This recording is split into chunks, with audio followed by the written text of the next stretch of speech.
Your Excellency, the President and Head of State of the Republic of Ghana, the Chancellor of the University of Ghana and Chairperson for this occasion, members of the Council of State, the Chairman and members of the University Council, the Vice Chancellor, Pro-Vice Chancellor, Registrars, Provost, Deans and Directors, Ministers of State, Members of Parliament, Your Excellencies, members of the Diplomatic Corps, members of the Press Corps, our esteemed traditional leaders.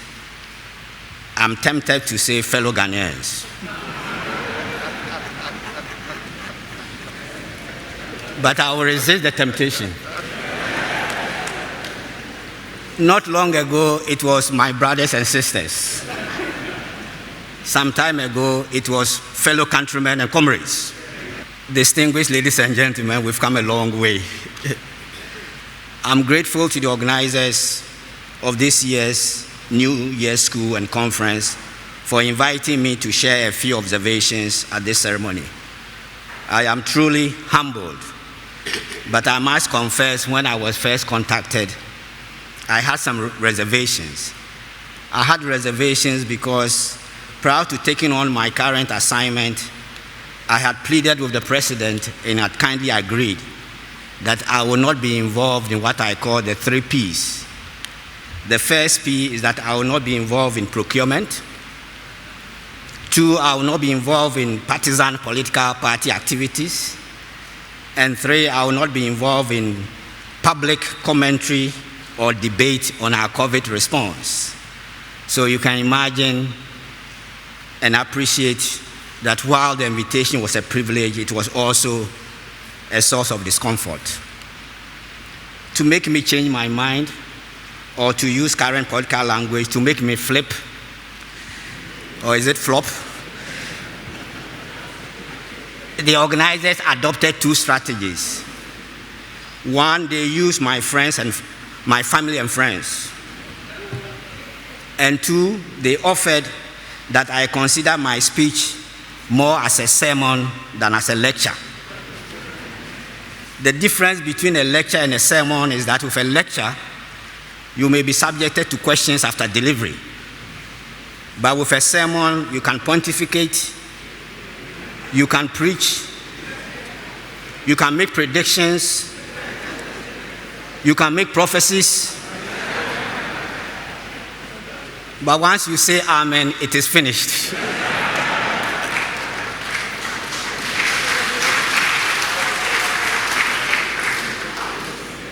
And as we've learned the last few months, in Ghana, God speaks differently to different prophets. Praise the Lord.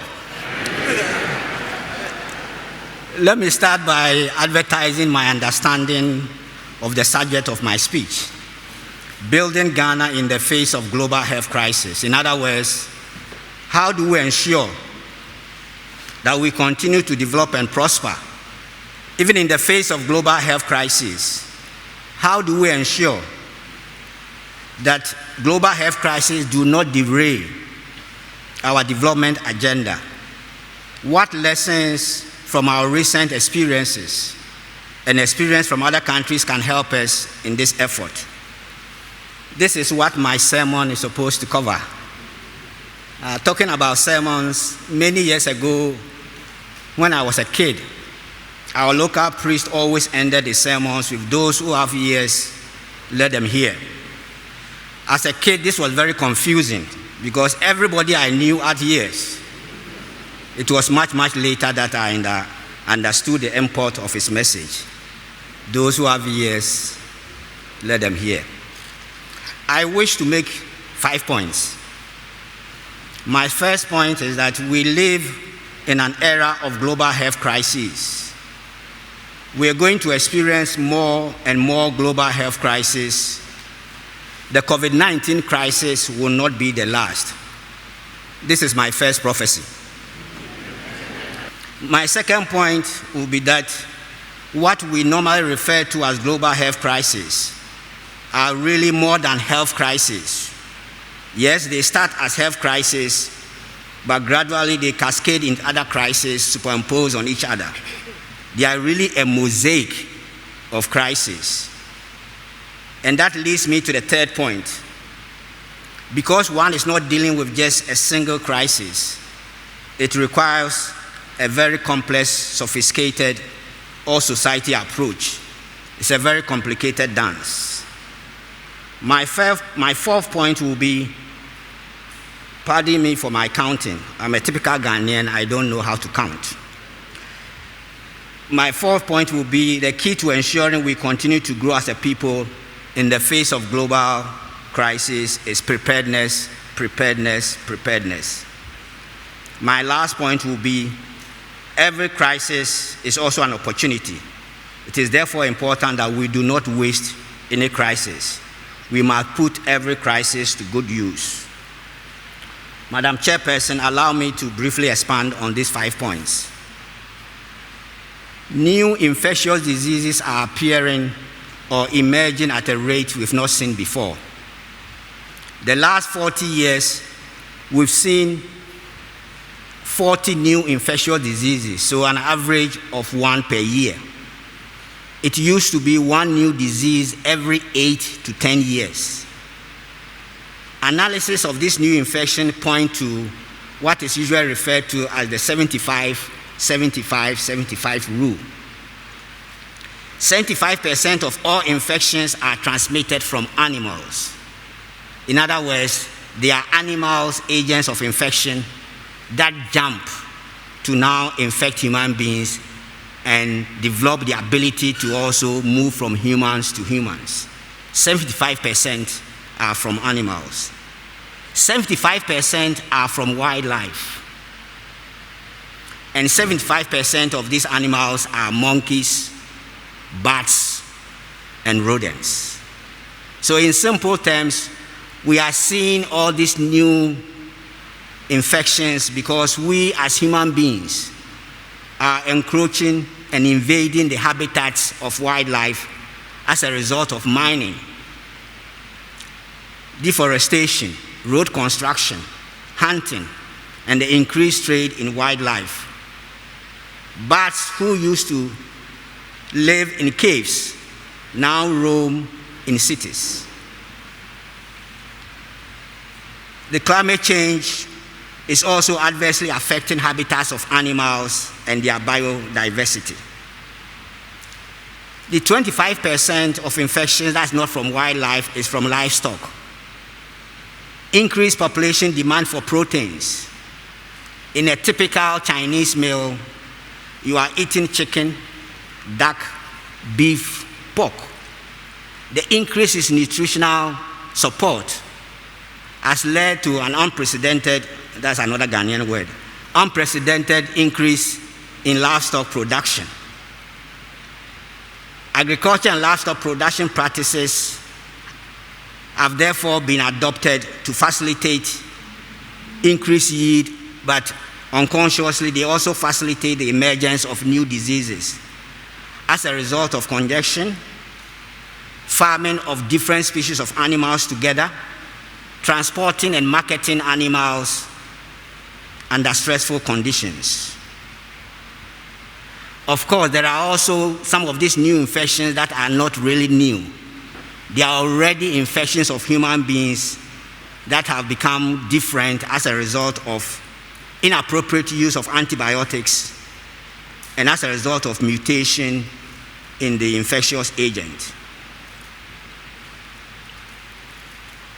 making it difficult to treat such new infections. As some of you are aware, the super bad phenomenon in hospitals.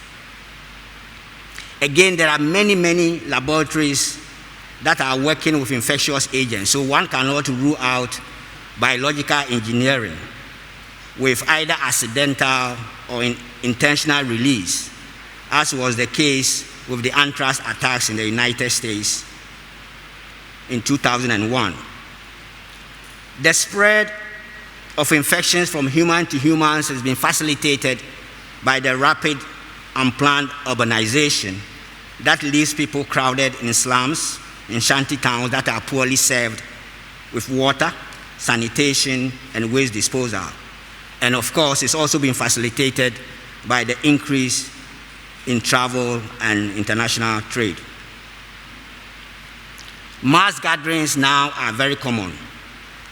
Airports are like big villages or big cities where you can bounce into different people from different parts of the world at the same time. Big shopping malls are all creating the right environment for explosive spread. And of course, the infectious agents are also getting smarter and smarter. So one cannot help but conclude that future pandemics are inevitable. What I've talked about so far are new infectious diseases. They tend to be more dramatic and easily get the world attention. But there are other global health crises that are more silent. These are the non-infectious diseases. As we speak now, the world is experiencing a pandemic of hypertension, diabetes, and cancers. They kill more, but they kill silently, and that is why they don't receive the same level of outreach. We in Ghana are sitting on a time bomb. We are slowly walking into a disaster, because one of the risks for developing hypertension and diabetes is being overweight. The level of overweight in Ghana is growing exponentially. Diasa. Many of our children are, particularly many of our grandchildren are overweight. And I'm using grandchildren because anyone who has had the fortune of being a grandparent knows that grandchildren are nicer people than children. They don't bang the door. And when you get fed up, you can send them away. But many of our grandchildren are overweight. Why are they overweight? They are overweight because they are eating what they should not eat. Junk food, pizza, Indomie. They are eating and drinking too much sugar. Calipo. They eat too much salt. Maggi cubes. They don't like vegetables. They don't like fruits. They don't even like water. They don't engage in enough physical activity, and they don't sleep enough. So in a way, we are breeding a generation of Ghanaians who will have hypertension and diabetes with severe consequences for all of us. My second point is that what we normally refer to as health crises are more than health crises. If we take the case of COVID, of course, it started as a health crisis, with many people getting sick, putting a lot of strain on the health sector, health workers getting sick, COVID sucking all the attention and the energy to the detriment of other health problems. But it rapidly evolved into other crises because it is linked with travel. The first to be affected was the travel industry, causing disruptions in the supply of raw materials, inputs for production, weak consumer demand. The results that while countries are expected to increase their expenditures, incomes were going down. Economic crises lead to social crisis, job losses, rising unemployment, depressed incomes. Different segments of society gets affected differently. The most severely affected are usually the poor or the near poor, the informal sector, the disabled, and women tend to be also poorly affected because of the power dynamics. But sometimes the impact is not just from the pandemic. It's as a result of the containment measures, lockdown, border closures, ban on social gathering. We had to close schools, creating a learning crisis. We had to close churches. In our context, churches play a very important role in our lives. People go to church not just to worship, but for fellowship, for entertainment, to dance, to look for partners, to be educated on the latest fashion, That is why when you close churches, it affects dressmakers and hairdressers. Churches are big business. They employ millions of Ghanaians. A cousin of mine who was unemployed for a long time established a one-man church 4 years ago. Now he's very rich. He started as a bishop. 2 years ago, he made himself an archbishop. Last year, he informed me that he's now a cardinal. So I won't be surprised if very soon Ghana gets a pope. God is good. We're supposed to say it 3 times. In a way, one-man or one-woman churches are no different from one-man, one-woman political parties. There's no need for primaries, no expensive delegates conference, no filing fees, no posters. No.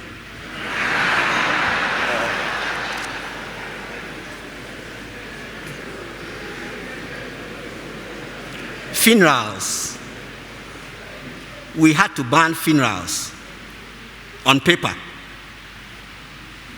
On paper because the commitment to it is very difficult. In our cultural setting, we all believe in our ancestors. That is why we name our children after our ancestors, because we believe our ancestors are still around and interceding on our behalf. But you cannot become an ancestor unless you've had a decent burial and funeral. Otherwise, you remain a ghost. So funerals are very important to our cultural cohesion and peace. And yet, we had to ban funerals. Last year, we nearly had political crisis because of COVID. At one point, people feared there would be no election with the associated constitutional crisis. So my message here is that our world is very fragile. Crisis begets crisis. This leads me to my 3rd point. Managing a global health crisis is like a very complicated dance. In a complicated dance, you don't dance just with your feet. You dance with every part of your body. You dance with your head, but you also dance with your heart. You dance with your face. But you also titrate your movement to the tempo of the music. When the music stops, you stop. When the tempo increases, you increase. So it's a very complex undertaking, and it boils down to leadership. Leadership that recognizes at least 8 key ingredients of success. One is the recognition that what is needed is a multisectorial approach, all-government approach, bringing all government resources to bear on the crisis. But more importantly, an approach that goes beyond even government to an all-society approach, recognizing the role of the private sector, traditional religious and opinion leaders, the role of the media, hence the importance of consultation, diplomacy, consensus building, and collaboration. The second ingredient is the importance of science. Leadership that appreciates that decisions must be driven by science, data, and research, particularly local research. But leadership that also recognizes that with a new phenomenon, which is not yet in the textbook, the science can be sometimes confusing and conflicting. And in like all disciplines, you can have genuine science, but you can also have fake science. Scientists are wonderful people, but they can also be queer, square, and naive. Leadership that believes in the critical importance of public health interventions like testing, contact tracing, quarantine, isolation, and the use of safe and efficacious and trusted medicines and vaccines. Leadership that believes that as much as possible, you should strengthen existing systems rather than set up new ones. The fourth ingredient is logistics, emergency is all about logistics. It's not just about procuring them, but making sure that they are in the right places at the right time. But also recognize that logistics can be expensive and can be abused, and hence the need for transparency and accountability. An important ingredient is communication. The challenge here is that we are communicating complexity. We are communicating a constantly evolving situation, uncertainty. It's therefore important that the communication is regular, truthful, simple, transparent, and using media that people can relate to. In our world of 24-hour breaking news, where everybody is potentially a photojournalist, misinformation and disinformation is also common. Leadership with compassion. It is said, without passion, nothing gets done. But without compassion, the wrong things get done. In a crisis, one is bound to hear different voices. Some of these voices will be noises, but a segment of the population will remain voiceless.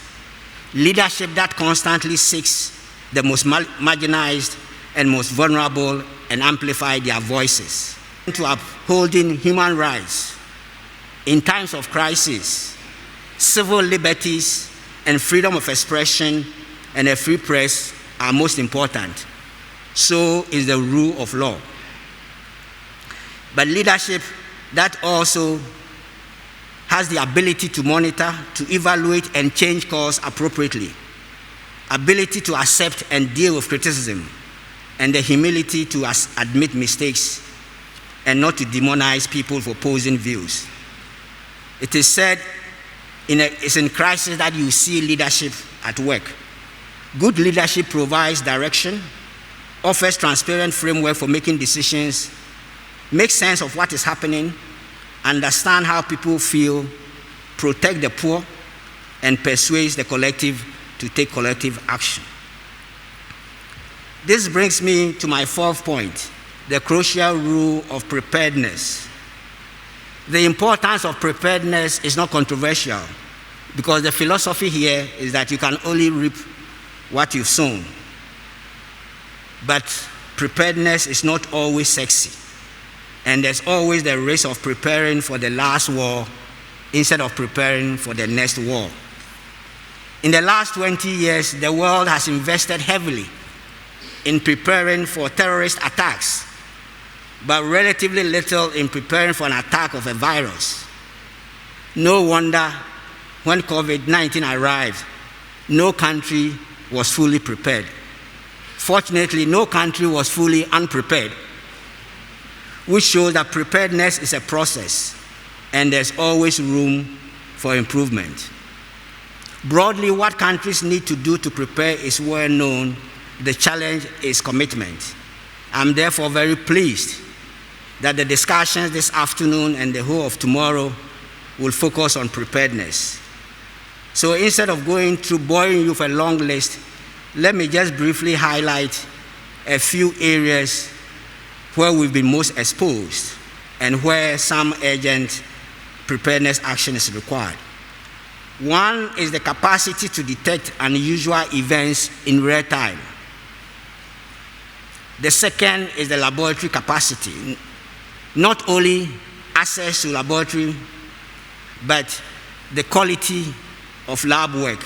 Time has come for us to take the whole area of laboratory science more seriously than we've done in the past. The third area is the search capacity to assemble intensive care capacity, search capacity to build treatment centers, isolation centers, or to mobilize these facilities. But perhaps one of the weakest areas is our ability to communicate risk to the general public. We tend to over-medicalize our communication, and we are either too technical, too patronizing, too reassuring, or too alarmist. In the socioeconomic sphere, Families that are most hit are families with little financial resilience, families with debts, families without diversified incomes, families that are dependent on others, families that live from hand to mouth, families with no savings. And that refers to 80% of families in Ghana. If you extrapolate this to the national level, countries that have been hit most are countries that do not have resilient economy. And that is why our agenda to build a resilient economy is so important. Building a resilient economy means a diversified economy. It means industrialization. And the key to industrialization is the private sector. Private sector, to produce, to meet local demand, and to reduce dependence on imports, must have access to affordable long-term loan. In the education sector, COVID has brought home the importance of out-of-school learning, online learning. Broad-based access is basic. The digital divide has become more evident during this pandemic. Remote learning has been tough for poor families and children with learning disabilities and very young children. But another area that has come out strongly is the quality of education. Quality of education depends largely on the quality of teachers. Yet teachers remain badly paid. Many professional developments for teachers remain underdeveloped. I thought you were going to clap.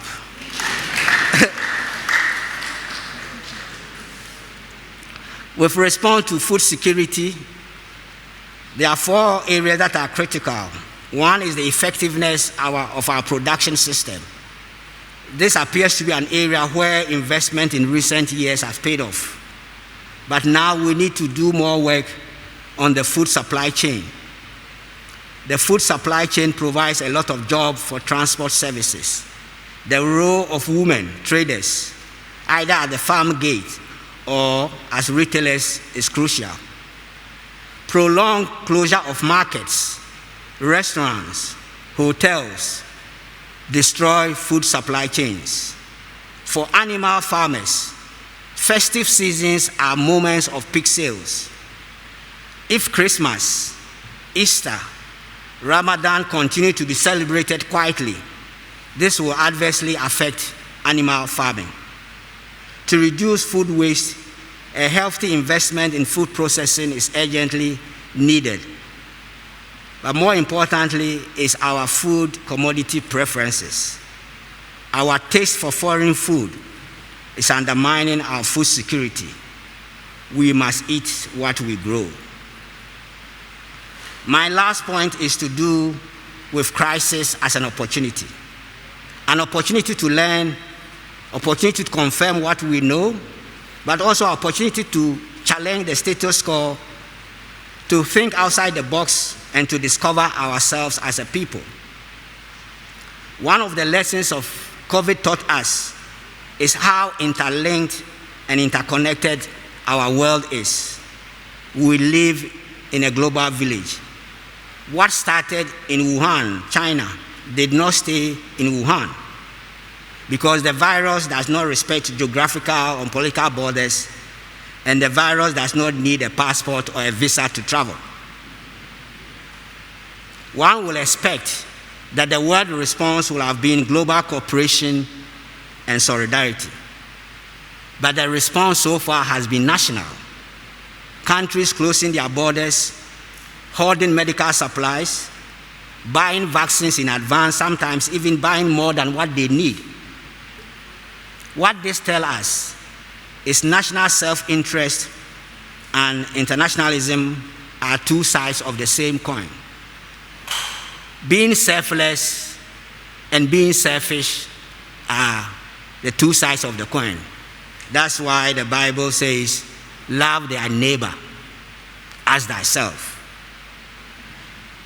So what it means is that whilst we cannot insulate ourselves from the rest of the world, our development depends on relying and developing our own institutions, our own people, our own scientists, our own universities, civil societies, think tank, media, and private sector. The fact that most research done by universities and the fact that most civil society organizations are largely funded by external partners make all of us vulnerable. We need to invest in our institutions and our people. And when I talk about investment, I'm not just talking about money. I'm also talking about appreciating, acknowledging, recognizing, and applauding our institutions. And on my list of Ghanaian institutions that need to be appreciated, acknowledged, and applauded, I include the Parliament. We need opportunities for public debate in order to build national consensus. That is why I wish to pay special tribute to those who conceived the idea of the New Year School and all those who continue to make it happen. I hope this crisis gives us the opportunity to implement the many recommendations we'll be making over the years. I've alluded to the fact that what we are dealing with is not just health crisis, but at the core, it's a health issue, and it only go away when we get that aspect right. So let me be a little selfish and talk about some aspects and focus a little on health. This is an opportunity for us to change our concept of health, to change our approach to health, and to invest more in health. Human health, animal health, and environmental health are closely linked. We need to see them as one and the same ecosystem. We need to question ourselves as a nation. Are we investing enough in healthcare? A lot of our investments goes into sickness care, how to care for people when they are sick, not how to prevent them from being sick. This calls for a more sophisticated understanding of health and ill health. People's health are determined by the conditions in which they are born, grow, live, work, and age. Factors like physical environment, housing, employment, social support networks are as important as access to healthcare. And genetics and genes are also important. We used to say, if you want to be healthy, choose your parents very well. But now we know, if you want to be healthy, choose your maternal grandmother very well. Because unlike your father, your mother's eggs are all already formed by the time she is born. They are formed during your grandmother's pregnancy, and they are influenced by what happens during that pregnancy, especially your grandmother's nutritional status. That is why improving nutritional status of young women is key to our health. COVID has taught us that unless your house help, unless your driver is protected, you are not protected. Unless everyone is protected, no one is protected. Hence the importance of universal health coverage, good health for all and not for some. Finally, and this is my first finally, moving forward, there are two areas of health we need to pay attention to.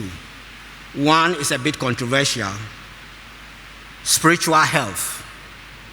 It is not by accident that when people get sick, they seek prayers.